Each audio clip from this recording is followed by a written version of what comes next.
Hello, my name is Eric Ford, and this is part 2 of 5 related to international strategy, creating value in global markets. Global economy, a brief overview. As I mentioned earlier, the Thomas Friedman video is available in our video collection, which I think is the last item on the right-hand side of the web page. If you click to that link, you'll be able to watch Mr. Friedman. He's very interesting. And he talks about globalization, in particular the international exchange and the increase that's occurred, including trade in goods and services, as well as money, information, ideas, and information again. Sorry about that, a slight error in the slide. And then we talk about the reasons for this. And on the slide here and in the text, you'll read that there's a growing similarity of laws, rules, norms, values, and ideas across countries. And I would actually challenge you to take a little more circumspect view of what the book is telling you and think that the technologies are actually enabling it so that we don't have to share all of our same cultural norms, values, and ideas in order to exchange efficiently in economic terms. And that's one of the great powers of the new technology as it's coming. For example, cell phones in India. India didn't have telephones running into every residential building because the infrastructure required to do that is extraordinarily expensive, and they simply didn't have the wherewithal to do it. However, cell phones made it possible that they didn't have to have the huge governmental programs related to wiring an entire nation in order to have phone service. So I would tell you it's also breaking down some of these barriers. The Chinese in particular don't really follow the same cultural norms in respect to things like intellectual property rights or even the rule of law for that matter.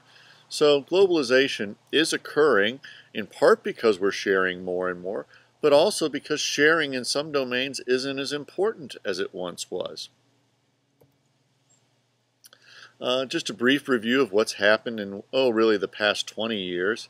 The economies of East Asia, meaning China, Japan, Taiwan, North Korea, South Korea, not North Korea, their economy is pretty much in the tank, but South Korea certainly has grown very dramatically, Malaysia, Hong Kong, on and on. Very rapid growth, Vietnam. Latin America has not grown as quickly, although there are a few notable exceptions, and I've got it listed down here. Brazil has had really remarkable growth. Chile has also been a positive story in Latin America. However, many of the countries in Latin America continue to be mired in poor political situations. Argentina, among others, is not doing as well as we would hope. A couple terms that you really ought to know about are the BRIC, as it's referred to: Brazil, Russia, India, and China. These four countries have really experienced significant growth in the past decade and are tracking to continue that growth.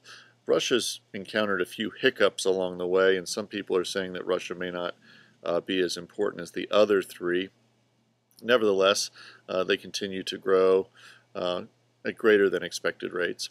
The other term you might want to be familiar with in terms of the global economy is something called the PIGS. This is the southern tier of the European Union.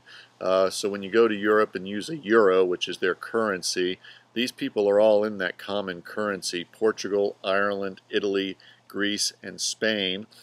Greece was the first to suffer significant problems with its currency. In other words, its nation's debt was far greater than its ability to pay the service on that debt, and they've had to be bailed out. Ireland was second. Portugal and Italy and Spain are still on the cusp, and the European Union is doing a great deal to try and prop up those economies in various ways. But those are things you should know about. Another big topic, and I'll touch on it a few times, is of course China and its currency, the yuan, and the way it is manipulated. People would say that China is what's referred to as a currency manipulator, that they're holding their value down artificially low, which is doing a disservice to the rest of the world. But we can talk about that at some length.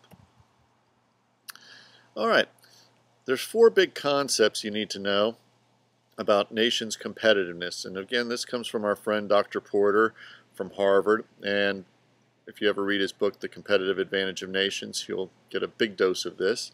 The first one is factor endowments. The nation's position in factors of production, such as skilled labor or infrastructure necessary to give or compete in a global industry. The big example you often hear with respect to offshoring is India. Many people in India have good technical skills as well as speaking English fluently and often having that clipped British accent that many of us in the United States find comforting, I guess, to some extent. And therefore, we've offshored a lot of our call centers, and there have been several movies made about Indian call centers and what tongue-in-cheek sort of stuff.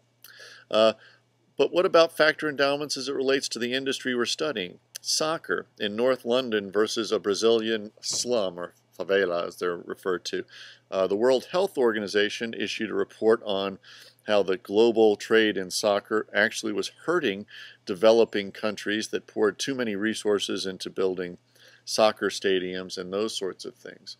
But what you see is, if you look at the English Premier League, many of the best players on the teams come from other countries.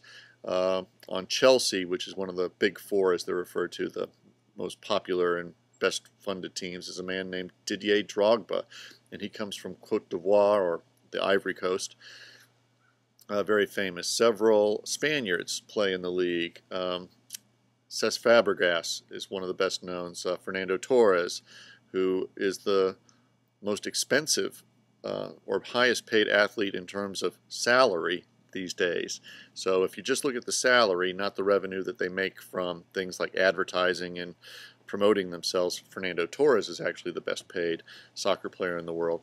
There's a man named Lionel Messi from Argentina who plays in Spain, and on and on and on it goes. People from all over the world are largely pouring into these European leagues to play. And why? Well, this is sort of a reverse factor endowment. There's a hypothesis that poverty breeds good soccer players. They don't have anything else to do. They're forced to play in adverse conditions on poorly maintained fields, and that just makes their technical skills much higher and puts them in demand. So there's been some of that sort of discussion. So factor endowments matter. On the other hand, why is soccer so popular, and or why does the UK excel in this? Many very high-quality stadiums. Again, the BBC and Fox Sports, Sky Sports, and other big television conglomerates are able to broadcast those English Premier League games out to the entire world, on and on. So it cuts both ways, and the factor endowments matter. Demand conditions. In other words, what's the nature of the home market's demand for an industry or product? Do you really need automobiles in places where they have good public transport, for example? Although we do see in places like China, the automobile is growing in its use very rapidly, and it's causing a lot of problems and strain on their infrastructure.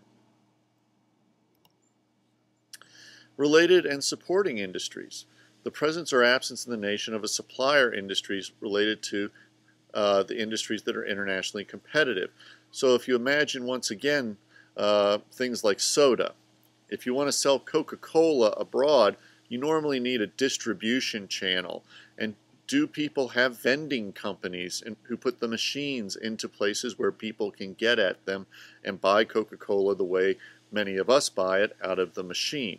Are the stores able to stock it and maintain it properly so that it keeps its taste? So all of these other supporting industries need to be in place for that sort of distribution. Back to the soccer example, sports is an entertainment industry, the same as movies and music, television, and they're live entertainment at that. So having good stadiums that seat 40 to 60 to 80,000 people, as Manchester United has, the most valuable sports franchise, matters.